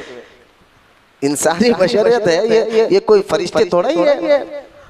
लिहाजा तकलीफें मुर्शिदों को ज्यादा आती, मुरीदों से ज्यादा, लेकिन वो हर मुश्किल में अल्लाह की रजा पर राजी रहती है। ये नहीं कि मुर्शिद है तो बुखार नहीं आना, तकलीफ नहीं आना, फला नहीं होना, फला नहीं होना, नहीं, ये आप गलत ज़हनियत आपको ज़हन में बिठा गया। महबूब इलाही फरमाते कि जैसे ही सांप ने मुझे काटा, हाय हाय सांप ने मुझे काटा, फरमाते निजामुद्दीन औलिया मैंने अपने दिल में कहा अगर मेरे दिल में पीर की मोहब्बत है, वो भी सच्ची है, बोला ना सुभान अल्लाह, इलाज कर रहे हैं, वाकई मैं दिल से चाहता हूँ, मैं तो चाहता हूँ, लेकिन मेरे दिल में मोहब्बत है और सच्ची है, तो सांप का जहर का असर नहीं होगा। खुदा की इज्जत जलाल की कसम, महबूब इलाही कहते हैं उसी वक्त मेरे जिस्म से जहर खत्म हो गया। क्या जुमला कहा था? पीर की मोहब्बत अगर मेरे दिल में सच्ची है तो जहर नहीं चढ़ेगा। बोलो ना सुभान अल्लाह। क्या अकीदत और इरादत का मंजर था उस दौर में, कहाँ मिलेंगे ऐसे लोग? क्या होगा आज के दौर में? महबूब इलाही निजामुद्दीन औलिया रहमतुल्लाहि ताला अलैह फिर फरमाते मैं आया, तीसरी मर्तबा हाजिर हुआ और फिर वहां से पीरो मुर्शिद ने कुछ नसीहतें कर भिजाए, और रमजान मुबारक में पीरो मुर्शिद की हालत अलील थी, तो मेरे एक दोस्त मुलाकात के लिए गए जिनका नाम सैयद मोहम्मद मुबारक किरमानी था रज़ियल्लाहु ताला अन्हु। फिर वो मुर्शिद से मुलाकात की तो उसी वक्त सैयद मोहम्मद मुबारक किरमानी जो निजामुद्दीन औलिया के साथ सारी जिंदगी रहे, ये भी मुरीद थे बाबा फरीद के, जिनका नाम सैयद मोहम्मद मुबारक किरमानी रज़ी अल्लाह ताला अन्हु। फरमाते कि मैं जब अपने मुर्शिद की तबीयत बहुत ज्यादा आली थी, महबूब इलाही दिल्ली में थे, मैं पहुंचा और पहुंचकर सलाम अर्ज किया, कदमों में सर रखा, रोना शुरू किया तो आपने आँख खोलकर कहा, कहा हुजूर गुलाम सैयद मोहम्मद किरमानी आया है। तो बाबा फरीद ने करीब बुलाया, बहुत अच्छा किया तुम आए सो, करीब बुलाया, देखो तुम्हारे पड़ोस में ही निजाम रहता है ना। कहा हुजूर हाँ निजाम मेरे निजामुद्दीन मेरे पड़ोस में रहता है, लो ये आसा ले लो, ये खिलाफतनामा ले लो, मैंने उसको अपना जानशीन आसा बना दिया है। बोलो ना मोहब्बत से सुभान अल्लाह। और ये खिलाफत जानशीन जो खास मुसल्ला होता है, जो खास जानशीन ही को दिया जाता है, मुसल्ला दिया, आसा दिया, टोपी मुबारक दिया और फरमाया कि आज से वो मेरा खानखा का जानशीन है सैयद मोहम्मद मुबारक किरमानी। वो खिलाफतनामा लेकर जब दिल्ली आए, सारी जिंदगी फिर निजामुद्दीन औलिया सैयद मोहम्मद किरमानी का साथ नहीं छोड़ा, कहा तुम्हारी बदौलत की बड़ी नेमत अल्लाह ताला ने मुझे अता फरमाया। फिर यहाँ से तो शुरू होता है तरबियत, जब खत्म हुई महबूब इलाही का दौर है। निजामुद्दीन औलिया अपनी माँ से बड़ी मोहब्बत करते थे, बड़ी मोहब्बत। आपके पर्दा फरमाने के बाद निजामुद्दीन औलिया के पर्दा फरमाने, माँ की पर्दा सैयदा बीबी जुलेखा जिनका नाम था, पर्दा फरमाने के बावजूद भी निजामुद्दीन औलिया रहमतुल्लाहि ताला अलैह बार बार जो है अपनी माँ के कब्र की जियारत के लिए जाते थे और फरमाते थे जब कोई मुश्किल मेरे पास पेश आ जाए तो मैं अपनी माँ के कब्र की जियारत कर लेता हूँ, अल्लाह ताला मेरे माँ के वसीले से मेरे मुश्किलों को आसान फरमा देता। आज भी दिल्ली में वो मजार है, 3 मजार आपको मिलेंगे, बीबी जुलेखा, बीबी हूर, बीबी नूर, बीबी हूर, बीबी नूर, बीबी जुलेखा। ये बीबी जुलेखा महबूब इलाही निजामुद्दीन औलिया की माँ का मजार है, और ये बीबी हूर और बीबी नूर, ये 3 मजारात आपको मिलेंगे एक ही जगह पर जहाँ दिल्ली में मौजूद है। जब भी दिल्ली जाए ये तीनों माँ जान की ज़ियारत जरूर करे, क्योंकि यहाँ महबूब इलाही बार बार हाजिर के लिए आया करते थे, बार बार दुआ के लिए आया करते थे। तो कहा गया ये बीबी नूर और बीबी हूर ये दोनों सगी बहनें हैं और बेटी है सरकार सैयदना शहाबुद्दीन उमर सोहरवर्दी रजी अल्लाह ताला अन्हु, जिनका मजार इराक में सिलसिले सोहरवर्दिया के बानी, जिनका मजार इराक में, उनकी दोनों बेटियां थे बीबी नूर, बीबी हूर, और ये साथ रहती थी हमेशा महबूब इलाही के माँ के साथ, इसलिए तीनों के मजार है। तो किसी बीबी नूर ने एक मर्तबा कहा था बीबी जुलेखा से, निजामुद्दीन औलिया की माँ से कि अम्मा जान आपका बेटा को अल्लाह ने बड़ी फजीलत अता फरमाई है, लोग जब भी हमारे मजार की जियारत करने आएंगे तो कहिए महबूब इलाही की माँ है, निजामुद्दीन औलिया की माँ है, ये कहकर आएंगे, हमें कौन पहचानता है। बीबी जुलेखा ने फरमाया था कि देखो आज के बाद मैं अल्लाह से ये कहूंगी, मैं तुमको भी वादा करती हूँ, लोग मेरा नाम नहीं, जब भी उर्स हमारे दरबार का होगा तो बीबी नूर के नाम से लोग जानेंगे, तुम्हारे नाम से लोग पहचानेंगे। दिल्ली में आज भी देखे बीबी जुलेखा जो महबूब इलाही के मां ना वो नाम से नहीं, बीबी नूर के नाम से लोग पहचानते थे। बोले बीबी नूर का उर्स है तो समझ आए कि वहाँ अम्मा जान आराम करे जो महबूब इलाही के माँ है। तो खैर हज़रत निजामुद्दीन औलिया ने फिर दिल्ली में गयासपुर में वहां पर सारी जिंदगी गुजारी। कहाँ पर? वहाँ अपनी तरबियत अपनी खानखा बनाई। मैं बहुत से वाक़यात छोड़ रहा हूँ कि कितनी तकलीफें उठाई। उसके बाद सिलसिला शुरू हुआ जो है नजरानों का। एक चीज बाबा फरीद गंज शकर ने फरमाया था कि निजामुद्दीन तुम तावीज़ लिखा करो। बोलो ना सुभान अल्लाह। तावीज़ लिख कर लोगों के तो महबूब इलाही फरमाते कि मैंने तो जुबान से कुछ नहीं किया, बस चेहरा गम्मा से चेहरा है ना होता है, दिल में ख्याल किया ये क्या काम दे रहे हैं हज़रत उसको ताबीज़। निजाम बाबा फरीद ने कहा कि निजामुद्दीन मैं चेहरा देख रहा हूँ, तुम खुश नहीं हो इससे। कहा हुजूर काम दुनिया के झमेले में पढ़ूं, मैं तो चाहता हूँ कि मैं आपके कदमों में जिंदगी गुजारूं, जंगल में जिंदगी गुजारूं। कहा ना निजामुद्दीन ये काम तो तुम्हें करना होगा, ताबीज़ तो लिखनी होगी, क्योंकि आज तुम्हारे पास मैं कह रहा हूँ, लेकिन एक जमाना देखेगा हजारों लोग ताबीज़ लेने तुम्हारे दरबार में खड़े होंगे, तुमसे ताबीज़ लेने खड़े होंगे। और सुनो रही तुम्हारी दुनिया आखिरत की बात कि मैं कहीं दुनियादार ना बन जाऊं, ये फिक्र तुम्हारे अंदर है। बाबा फरीद फरमाते हैं कि निजामुद्दीन सुनो क़यामत के दिन पता नहीं फरीद का क्या होने वाला है। अल्लाह देखे आजिज़ी निजामुद्दीन औलिया क्या बाबा फरीद क्या है, पता नहीं क़यामत के रोज फरीद का क्या होने वाला है, कोई पहचानता या नहीं पहचानता नहीं मालूम है। क्या आजिज़ी है जिनके गुलामों में बड़े बड़े कुतुब अब्दाल है, वो ये अल्फाज कह रहे हैं। बाबा फरीद कहते हैं, लेकिन सुनो निजामुद्दीन, अगर क़यामत के दिन अल्लाह ताला मुझको कहे फरीद तू जन्नत में जा, तो मैं वादा करता हूँ निजामुद्दीन कि उस वक्त जब जन्नत में जाऊंगा तुझको भी साथ ले जाऊंगा और तेरे सिलसिले में क़यामत तक जो मुरीद होंगे उनको भी साथ लेकर जाऊंगा, तुझको और तेरे क़यामत तक सिलसिले में आने वालों को साथ लेकर जाऊंगा, ये मेरा वादा। लिहाजा हजरत बाबा फरीद गंज शकर के कहने पर आप तावीज़ भी लिख सकते हैं। अब देखिए एक सैलाब में बहुत से वाक़या छोड़ लगा हूं, बस महबूब इलाही ने ऐसी तरबियत की प्यार से, मोहब्बत से, इखलास से। आप देखिए कि एक शख्स आया, आकर कहने लगा हुजूर मेरा दोस्त पीना नहीं छोड़ता। तो निजामुद्दीन औलिया ने कहा ला हौला वला कुव्वता इल्ला बिल्लाह, मैं क्या करूं, निकल यहाँ से, पीना नहीं छोड़ता तो मुझे क्या जाकर या अल्लाह। लेकिन नहीं, सूफी जो होते हैं ना, आलिम के साथ साथ बातिन वो देखते हैं और उनका बातिन बड़ा नरम होता है। मैंने कहा ना गुनाहगार से नफरत नहीं, गुनाहों से नफरत करो। तो मैं जिस मुरीद को कह रहा हूँ कि सूद छोड़ो, तो तुमसे नफरत नहीं, गुनाह से नफरत है। लिहाजा हज़रत महबूब इलाही निज़ामुद्दीन औलिया रहमतुल्लाहि ताला अलैह फौरन अपने उस मुरीद को कहा कि जा बे मैं क्या करूँ ना, उसको कल लेकर मेरे पास आ जा, कल लेकर मेरे पास आ जा। वो गया, जाकर दूसरे दिन उसको नहला धुलाकर बाबा फरीद निज़ामुद्दीन औलिया के कदमों में लाकर बिठा दिया। हज़रत निज़ामुद्दीन औलिया ने उसको देखा कि प्यार से, मोहब्बत से, इखलास से। देखिए आप हज़रत आपका मुरीद गाने गा रहा, मैंने कहा यार छोड़ो, ठीक है गाने गा रहा, तौबा कराएंगे, गुनाहों से नफरत रखो, गुनाहगार से नहीं, उसके गलत कामों से नफरत रखो, लेकिन उससे नफरत नहीं। ये सूफियों का तरीका है, ये बुजुर्गों का तरीका है, गुनाह से नफरत, गुनाहगार से नहीं। लिहाजा उसकी इलाज भी करते हैं, वो इलाज भी करते हैं। लिहाजा हज़रत निज़ामुद्दीन औलिया रहमतुल्लाहि ताला अलैह ने वो करीब आकर जब बैठ गया, आदमी जब पीता है तो फेफड़े खराब होते हैं, जिस्म खराब होता है, उसके अलावा माशरे में इज्जत नहीं होती, उसके बच्चों की इज्जत नहीं होती, उसकी बीवी की इज्जत नहीं होती, पड़ोसी उसको गिरा कर देखते, बहुत से मामलात है। सारे मामलात में महबूब इलाही देख रहे थे। बुलाया और बुला कर कहता पीता क्यों है? कहा हुजूर सुकून नहीं मिलता। तो कहा अच्छा सुकून हासिल करने के लिए पीता है?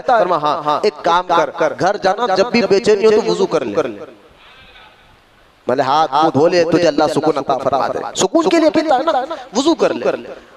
बस ये जुमला चेहरा, यानी इतने भाई कोई बड़ा मस्जिद का इमाम किसी गुनाहगार को प्यार से सर पे हाथ रखकर बात करे ना, यकीन जाने उसके दिल में नरमी जरूर आती है। अरे इतना बड़ा आदमी, ये फलां मस्जिद का इतना बड़ा इमाम मुझे इतनी इज्जत देके बात करा, आने के बाद जानता है वो मैं कैसा हूँ, लेकिन इज्जत देकर बात करना ये इतना पसंद आ गया। वो पीने वाला शख्स गया, रात में सोने से पिया नहीं, कहता कि मैं मुंह हाथ पैर धोया ना, वाकई सुकून मिला, और इतना सुकून मुझे सारी जिंदगी में कभी नहीं मिला था। इतनी उसके बाद उसने पीना छोड़ा, आखिरी सांस तक वो नमाजी बन कर रहा, और जब मरा तो लोग कहते थे कि एक आशिक रसूल और नमाजी परहेजगार आदमी मरा है। ये सूफिया का इलाज का तरीका, मोहब्बत से जो है गुनाहगार को गुनाहों से नफरत दिला देते थे। हज़रत महबूब इलाही रहमतुल्लाहि ताला अलैह के एक बड़े मशहूर मुरीद जिनको अमीर खुसरो कहते हैं, बोलो ना सुभान अल्लाह। जब तक इनका जिक्र ना हो तो फिर बात ही पूरी नहीं होती है। खुसरो का जिक्र ना हो, महबूब इलाही का जिक्र हो और अमीर खुसरो का जिक्र ना हो तो बात पूरी होती ही नहीं है। कि एक सैयद साहब महबूब इलाही की खिदमत में आए थे, कहा हुजूर बड़ा परेशान हो। बोले क्या है सैयद साहब? कहा 4-5 बेटियां जवान है शादी के लिए, चाहता हूँ कि आपके पास नजराना कुछ मिल जाए तो मैं अपनी बेटियों की शादी कर लूँ। हजरत महबूब इलाही ने फरमाया ठीक है आप बैठ जाइए, जो भी नजराना सारा दिन का आज आएगा लोग आके देंगे, हम आपको दे देंगे। आप देखे सारा दिन सैयद साहब बैठे रहे, इत्तेफाक देखो रोजाना नजराना आता था, उस दिन नहीं आया, सारा दिन गुजर गया, नजराना नहीं आया। अब फिर जो है दूसरे दिन महबूब इलाही ने कहा सही साहब एक और दिन ठहर जाए, ऐसा नहीं होता, चलिए अल्लाह की मर्जी है। फिर दूसरे दिन ठहर गए, सारा दिन गुजर गया, नजराना नहीं आया। महबूब इलाही के सामने सैयद साहब का चेहरा उतर गया। हुजूर 2 दिन से इंतजार हो, दूर से सफर कर आया हूँ, काफी दूर से आया हूँ। मैंने सोचा था कि आपके पास तो नजराने की देर, फरमा कि अल्लाह की मर्जी है, पता नहीं आज ये 2 दिन हो गए कोई नजराना नहीं आया। ठीक है सैयद साहब एक और दिन देख लो। मेहमान 3 दिन ठहरता है कभी भी आकर, 3 दिन सुन्नत भी अदा हो जाएगी। 3 दिन गुजर पर एक और दिन ठहर गए और इत्तेफाक अल्लाह की मर्जी देखे तीसरे दिन भी कोई नजराना नहीं आया। जब 3 दिन कोई नजराना नहीं आया, सैयद साहब का चेहरा बिल्कुल उतर गया। दिल में सोच रहे यार इतनी दूर सफर कर आया दिल्ली तक, महबूब इलाही के खानका तक, मेरा सफर बेकार हो गया, वक्त बेकार हो गया। और हजरत को भी क्या बोल सकते, अल्लाह की मर्जी है, पता नहीं मेरी किस्मत में क्या है। 3 दिन हो गया कोई नजराना नहीं आया, कोई पैसा नहीं आया, कोई दौलत नहीं आई है। बस चाहो अब हजरत से इजाजत लो, घर भी जाना है, कमा कर वहां पर बच्ची की शादी का कोई तो इंतजाम मुझे करना ही होगा। ये सोच कर वो महबूब इलाही के सामने गए, हुजूर इजाजत दे दीजिए। कहा ठीक है सैयद साहब अल्लाह की क्या मर्जी थी, लेकिन फकीर जो है ना किसी को खाली तो नहीं भेजता। अब कुछ तो बाज़ाहिर है नहीं, बोलो ना कुछ तो है नहीं, लेकिन मेरी वो जो नालैन है वाला चप्पल वो लग रही है उसको लेकर जाइए।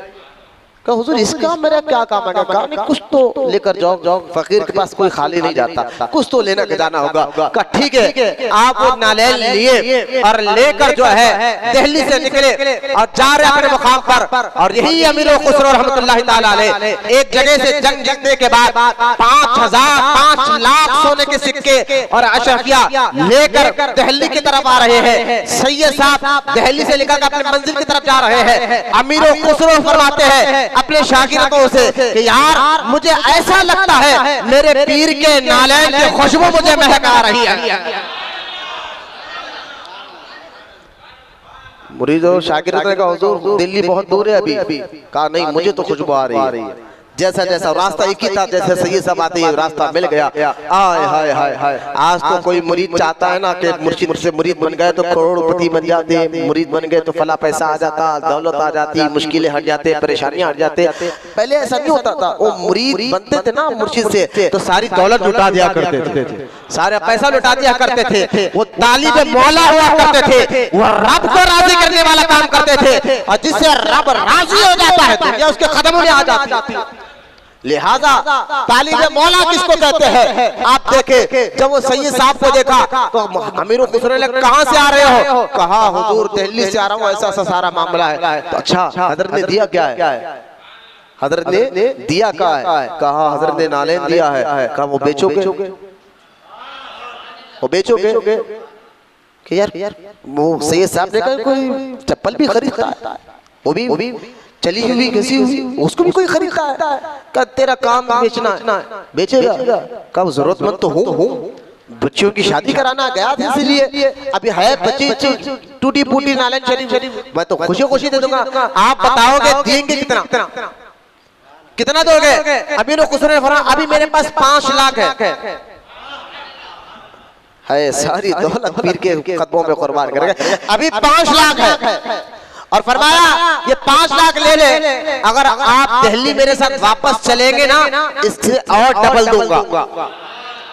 सैयद साहब कहने लगे देखो हजरत मजाक ना कर, कोई ये टूटी फूटी चप्पल कोई 5 लाख भी देता है, काम मैं देता हूँ, मुझे ये कबूल कर ले। फरमाया ये कबूल कर ले। अब देखे तो सैयद साहब हैरान है, और सारे 5 लाख सोने के सिक्के उनको दिया और नालैन शरीफ हाथ में लिया। और अमीर खुसरो रहमतुल्लाह ताला अलैह फौरन नालैन को जेबक में थैली में पर्स में नहीं रखा, एक नालैन को इमामे की ये तरफ रखा, एक नालैन को इमामे की ये तरफ रखा। फरमाया कि जो सर पे रखने को मिल जाए नालैन पाके हुजूर तो हम भी कहेंगे ताजदार हम भी है।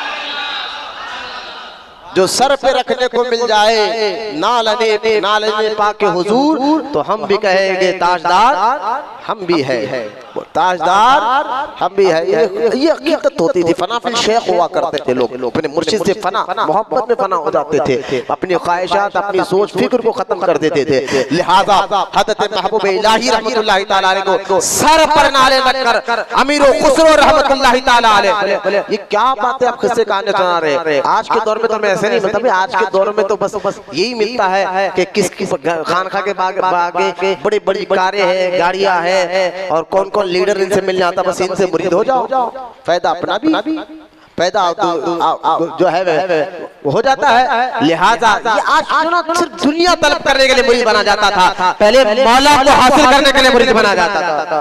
हज़रत अमीर खुसरो रहमतुल्लाहि तआला अलैह नालैन को लेकर जब अपने खानकाह पहुंचे, अपने मुर्शिद के महबूब इलाही ने मुझे देखकर मुस्कुराया और फरमाया, खुसरो बड़े सस्ते में हमारे नालैन का सौदा कर कर आया है। नमी दानम क्या हो ना, मैं तो ये कहता हूँ चाक तलक सब छीन ली रे मुझसे अखियां मिलाई के। अमीर खुसरो रहमतुल्लाहि तआला अलैह, जैसा कि मैंने देखा अमीर खुसरो की बात आ गई कि अमीर खुसरो रहमतुल्लाहि तआला अलैह का वो शेर बड़ा मुझे याद है। खैर अपने इंशाल्लाह अभी वक्त पे मिल नहीं रहा है कि वक्त ज्यादा हो गया है, हमें खत्म भी करना है, तो इंशाल्लाह मैं इसको फिर से जब मौका मिलेगा तो मैं आपके सामने रखूंगा अमीर खुसरो का वो शायर। लिहाजा हजरत अमीर खुसरो रहमतुल्लाह का एक और वाक़या मुझे याद आया कि आप जो है ना दुरूद पाक पढ़े एक मरतबा, अल्लाहुम्मा सल्ली अला सय्यिदना मुहम्मद मअदिन जुद वल करम वाला आलिहि व बारिक व सल्लिम सलातन व सलामन अलैका या रसूल अल्लाह सल्लल्लाहु तआला अलैहि व सल्लम। हज़रत अमीर खुसरो रहमतुल्लाहि तआला अलैह को एक मरतबा निजामुद्दीन औलिया ने फरमाया, बहुत से लोगों ने महबूब इलाही के हक पर तौबा की है और मैं क्या बहुत से चीज़ें मैं छोड़ रहा हूँ। लाखों लाख लोग आपके पास आकर अपने बिगड़िया बनाते थे, आज भी बना रहे हैं, इंशाअल्लाह क़यामत तक ये सिलसिला जारी रहेगा। हज़रत अमीर खुसरो ने एक बार निजामुद्दीन औलिया ने फरमाया कि तुम पानीपत अबू अली शाह कलंदर के दरबार में जाओ। अब गए पानीपत से, एक जुमेरात गए, दो जुमेरात गए, तीन जुमेरात गए, चौथी जुमेरात अबू अली शाह कलंदर कहते हैं, खुसरो तुम किसके मुरीद हो? कहा हुजूर मैं निजामुद्दीन औलिया का मुरीद हूँ। अच्छा, लेकिन एक महफिल होती है 8 दिन में एक बार हुजूर के पास आलम अरवाह में, जहाँ पर सारे वली मौजूद होते हुजूर के सामने। कभी मैंने तुम्हारे पीर को नहीं देखा, कभी मैंने तुम्हारे पीर को नहीं देखा। अब इतना कहना था, अमीर खुसरो को बड़ा इश्क था ना, बहुत चाहते थे, बहुत बस गल मला गए, रोने लग गए और वापस अपने पीर की खिदमत में आकर कहने लगे, हुजूर अबू अली शाह कलंदर ऐसा कहते हैं कि कभी आपको हमने आपके पीर को हुजूर के महफिल में देखा नहीं है, तो अब मैं क्या करूं, मुझे बहुत तकलीफ हुई, मैं बहुत रोया हूँ। निजामुद्दीन औलिया मुस्कुरा कर कहा कि जाओ खुसरो जाकर कहो अगली जुमेरात को, हुजूर आप मुझे सर पर हाथ रखकर हुजूर के बारगाह में भेज दिए, मैं अपने पीर को ढूंढ लूंगा, मैं अपने मुर्शिद को ढूंढ लूंगा। अब अगले जुमेरात आया, अबू अली शाह कलंदर के सामने अमीर खुसरो गए, कहा हुजूर आप मुझे सर पर हाथ रखकर भेजा दीजिए हुजूर के दरबार में, पीर को तलाश करना मेरा काम है। लिहाजा अबू अली शाह कलंदर ने कहा सर पे हाथ रखकर, खुसरो आंख बंद कर, फरमाता मैंने आंख बंद किया, कहा खुसरो आंख खोल। जब आंख खोला ना पानीपत था ना खानकाह अबू अली शाह कलंदर था, बल्कि मैं हुजूर के सामने जलवा फरमा था। अब मैंने देखा वहाँ सहाबा अहले बैत बैठे हुए हैं, बड़े बड़े औलिया अल्लाह बैठे हुए हैं, और मैं ढूंढ रहा हूँ अपने मुर्शिद को। बड़े बड़े औलिया और फला बुजुर्ग मिले, भागते हुए हाथ नहीं मिला, मैंने कहा नहीं पीर पहले, कहाँ का पीर? हर पीर का अदब जरूर है, मैं माज़ल्लाह बेअदबी नहीं। अब तलाश करे पीर नजर नहीं आ रहे हैं। हज़रत महबूब इलाही के मुरीद अमीर खुसरो के जब पीर नजर नहीं आए, गम और बड़ा, रोना और आया। हुजूर सामने जलवा फरमाते, अल्लाह के रसूल ने फरमाया खुसरो रोता क्यों है, गमज़दा क्यों है? कहा आका मुर्शिद मेरे नजर नहीं आ रहे हैं। खुसरो डर नहीं, दूसरी मंजिल पर जा, वहां पर भी एक ऐसी महफिल सजी हुई है, शायद तेरा मुर्शिद दूसरी मंजिल पर हो। फरमाते मैं फौरन हुजूर के कहने पर दूसरी मंजिल पर गया, वहां भी हुजूर बैठे हुए हैं, सहाबा अहले बैत बैठे हुए हैं, कोई और अकाबिर औलिया अल्लाह की रूह बैठी हुई है। वहां मैंने हुजूर को तलाश किया, पीर को तलाश किया, वहां नजर नहीं आए। हुजूर ने फरमाया खुसरो डर नहीं, तीसरी मंजिल पर देख ले। तीसरी पे चेक किया, हुजूर फरमाते हैं अमीर खुसरो वहां भी मुर्शिद नहीं मिले। चौथी पे, पांचवी पे, छठवीं पे, सातवीं और आखिरी मंजिल पर पहुंचा, वहां भी मेरे पीर को तलाश करा, पीर वहां भी नजर नहीं आए। हुजूर सामने आए, खुसरो रोता क्यों है, तड़पता क्यों है? कहा आखिरी मंजिल पर आ गया हो, अब इससे ज्यादा मंजिल तो है नहीं, मुर्शिद यहाँ भी नजर नहीं आते हैं। कहा खुसरो जरा मेरे पीछे तो देख, ये कौन है? जब अमीर खुसरो कहते हैं हुजूर के पीछे मैंने देखा एक नकाबपोश बुजुर्ग खड़े हुए हैं, जब उन्होंने नकाब हटाया तो देखा महबूब इलाही देखकर मुस्कुरा रहे हैं। बोलो वहां पर आग तलब सब छीन ली रे मुझसे अखियां मिला के। महबूब इलाही के बड़े आशिक थे मेरे खुसरो, बड़े आशिक। हमेशा रोजाना निजामुद्दीन औलिया को ये जो है कराम जो है वाक़यात सुनाते, कलाम सुनाते। एक मौलाना वजीहुद्दीन रहमतुल्लाह अलैह, मौलाना वजीहुद्दीन रहमतुल्लाह अलैह, ये बहुत बड़े दिल्ली के आलिम थे और मुरीद थे महबूब इलाही। निजामुद्दीन औलिया के मुरीद अकीदतमंद थे। ये जो है ना एक मर्तबा फरमाते कि मैं अचानक मुझे मेरे मुर्शिद की याद आ गई। सुनने मुरीद खास तौर पर सुस्ती काहली को दूर हटा कर सुने। फरमाते मुझे अचानक मेरे मुर्शिद की याद आई। मौलाना वजीहुद्दीन फरमाते मैं अपने मुर्शिद से मिलने के लिए अपने घर से निकला और मुर्शिद की खानखा की तरफ जा रहा था। अचानक रास्ते में एक बहुत जबरदस्त इमामा पहनने वाला शख्स, सर पे इमामा था, जिब्बा था, गले में तस्बीह लटक रही थी, हाथ में तस्बीह पलटते वो आ रहा था। मैं उसके सामने से गया, दूर से मैंने देखा यार बहुत पहुंचे हुए शख्सियत दिख रही है, आलिम दिख रहा चेहरे से, पढ़ा लिखा आदमी देखा। जब उसके करीब गया तो उसने मुझे देखकर सलाम किया, मैंने सलाम का जवाब दिया। कहा कि आप, वो शख्स कह रहा है आप मौलाना वजीहुद्दीन हो? कहा मैं मौलाना वजीहुद्दीन हूँ। वो शख्स ने कहा मैं आपसे मिलने आ रहा था। कहा क्यों? कहा नहीं मुझे कुछ इल्मी बातें थे तो वो आपसे सवाल करना था। बताइए क्या बात है? तो ऐसी बारीक दकीक बातें उसने पूछी उस शख्स ने, तो मौलाना वजीहुद्दीन ने उसका जवाब दिया।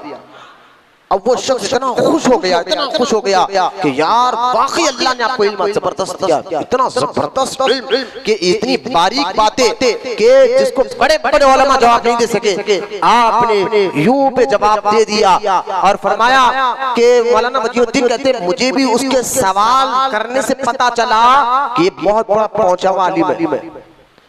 अरे कोई जाहिल किस्म का आदमी सवाल करता ये अलग है और पढ़ा लिखा सवाल करता ये अलग है। सवाल करने में ही पता चल जाता कि ये कितना पढ़ा लिखा है ना। मौलाना वजीहुद्दीन कहते हैं उसके जिब्बा, खुब्बा, तस्बीह और इमामे को देखकर नजर आता बड़ा इबादत गुजार भी है और सवाल करने पे पता चला बड़ा आलिम भी है, दोनों है। मैं उसके दिल से इज्जत करने लगा।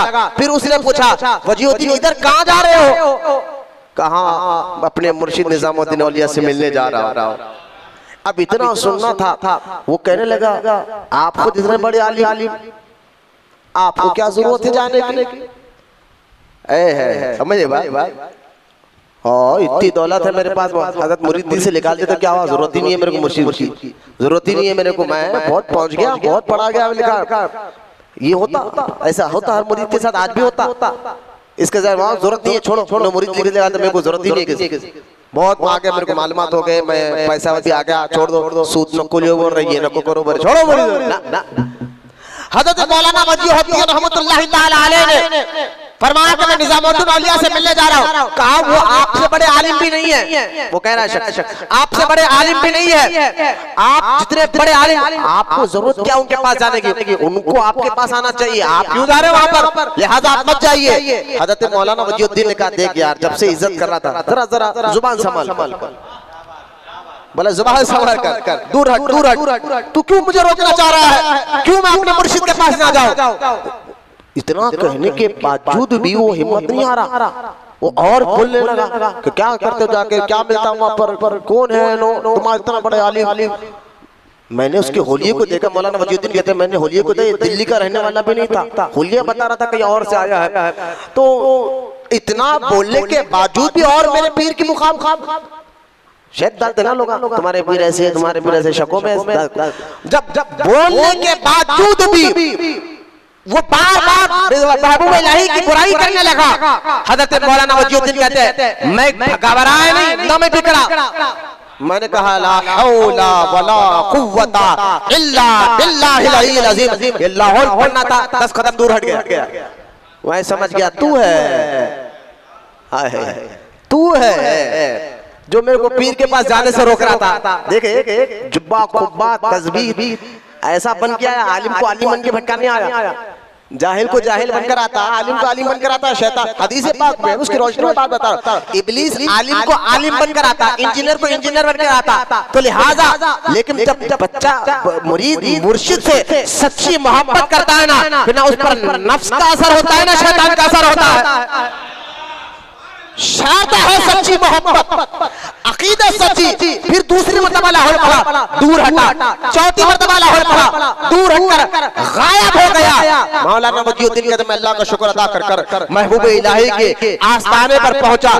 कहा कुछ भी नहीं, निजामुद्दीन औलिया ने मेरे चेहरे को देखकर मुस्कुराया और मुस्कुरा कर फरमाया कि ऐ मजीउद्दीन, आज तूने बड़ा करम हो गया तुझ पर अल्लाह का। अगर आज वो करम ना होता ना, वो तो तुझे डुबा कर छोड़ता, वो तो तुझे डुबा कर छोड़ता, तू तो गर्क हो जाता, यानी तेरा ईमान चला जाता। लिहाजा इस वाक़े से मैं बताना मुरीदों के चाहता हूँ, वसवसे बहुत आते। इतने दिन हो गया मुरीदों के कारोबार नहीं चल रहा, इतने दिन हो गया मुरीदों के परेशानियां नहीं हट रहे, इतने दिन हो गया मुरीदों के तकलीफें दूर नहीं हो रहे, इतने दिन हो गया मुरीदों के। मैंने कहा ये वसवसे इब्लीस डालता जरूर है। और देखे मैंने अक्सर कहा ना, दौलत के लिए, पैसे के लिए कभी मुरीद नहीं होना, मुरीद होना है तो अल्लाह को राजी करने के लिए होना चाहिए। जिससे अल्लाह राजी उससे पूरी कायनात राजी। महबूब इलाही ने सारी जिंदगी दीन की खिदमत की है। उनके खुलफा को देख लो, पूरी दुनिया भर में, हिंदुस्तान के चप्पे चप्पे में निजामुद्दीन औलिया के खुलफा की मज़ारात नजर आएंगे आप, जो सिर्फ महबूब इलाही ने तबलीग के लिए उनको भेजा था। उनके खुलफा का एक अपना अपना मुकाम है।